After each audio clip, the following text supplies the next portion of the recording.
अस्सलाम वालेकुम, कैसे हैं आप सब। आज हम बना रहे हैं शलजम गोश्त। इसके लिए हमें इन चीज़ों की ज़रूरत होगी। सबसे पहले हमने ले लिया है हाफ़ के जी गोश्त। ये मैंने मटन लिया है, आप चाहे तो आप बीफ से भी बना सकते हैं और चिकन से भी। हाफ़ के जी मैंने मटन ले लिया है। 2 मीडियम साइज़ के प्याज काट के रख लिए हैं। हल्दी डालेंगे इसमें 1 चाय का चम्मच। नमक डालूँगी मैं इसमें 1.5 खाने का चम्मच, आप अपने टेस्ट के हिसाब से डाल सकते हैं। धनिया पाउडर डालेंगे हम इसमें 1 चाय का चम्मच। सुरख मिर्च डालेंगे इसमें 1 खाने का चम्मच। अदरक लहसुन का पेस्ट डालेंगे हम 2 खाने के चम्मच।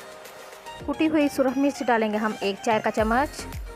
अब मैंने एक बर्तन ले लिया है, इसमें मैं डालूँगी गोश्त और तमाम स्पाइसेस, प्याज, सुरख मिर्च का पाउडर, धनिया पाउडर, हल्दी पाउडर, नमक और कुटी मिर्च और अदरक लहसुन का पेस्ट डाल के तकरीबन 2 गिलास पानी डाल के इसको पकने के लिए रख दूँगी।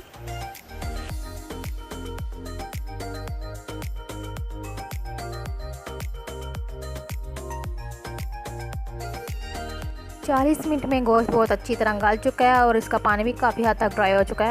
स्टेप 2 में हमें इन चीज़ों की ज़रूरत होगी। 1 किलो शलजम लेके मैंने उन्हें छील के, काट के और अच्छी तरह धो के रख लिया है। 1 अदद डालूँगी इसमें टमाटर और इसको मैंने 4 पीस में काट के रख लिया है। सफ़ेद ज़ीरा डालेंगे हम 1 चाय का चम्मच। 4 सब्ज़ मिर्चें लेके मैंने उन्हें रफली चॉप करके रख लिया है। चीनी डालेंगे हम इसमें 2 खाने के चम्मच। गरम मसाला पाउडर डालेंगे 1 चाय का चम्मच।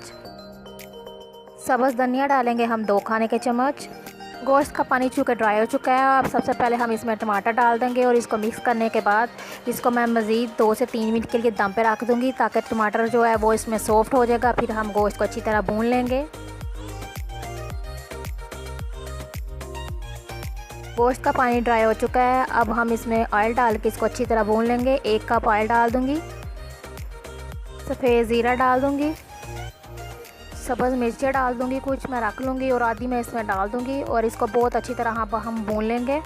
20 मिनट गोश्त को अच्छी तरह भूनना है। इसने अच्छे से ऑयल छोड़ दिया। अब इसमें मैं सब्ज़ी डाल दूँगी और 1 कप पानी डाल के इसको हल्की आंच पे पकने के लिए रख देंगे। 20 मिनट के बाद कढ़ाई का ढक्कन हटाएंगे और सब्ज़ी बहुत अच्छी तरह गल चुकी है और अब हम इसे तेज़ आंच करके पकाएंगे ताकि इसका पानी ड्राई हो जाए और साथ साथ मैं इसको चम्मच की मदद से मैश करूँगी ताकि शलजम इसमें अच्छी तरह घुल जाएं। शलजम गोश्त बहुत अच्छी तरह पक चुका है। अब हम इसमें लास्ट में डालेंगे गरम मसाला पाउडर, 2 खाने का चम्मच चीनी के डाल देंगे, कटा हुआ सब्ज़ धनिया डाल देंगे, अच्छी तरह मिक्स करेंगे और इसको मज़ीद 1 से 2 मिनट के लिए दम पे रख देंगे। 2 मिनट गुजर चुके हैं, कढ़ाई का ढक्कन हटाएंगे। बहुत मज़ेदार टेस्टी शलजम गोश्त की रेसिपी तैयार हो चुकी है, आप ज़रूर ट्राई कीजिएगा। और सबसे आखिर में मैं इसमें डाल रही हूँ कुछ सब्ज़ मिर्चें। इसके साथ ही आपसे इजाज़त चाहूँगी। अल्लाह हाफिज़।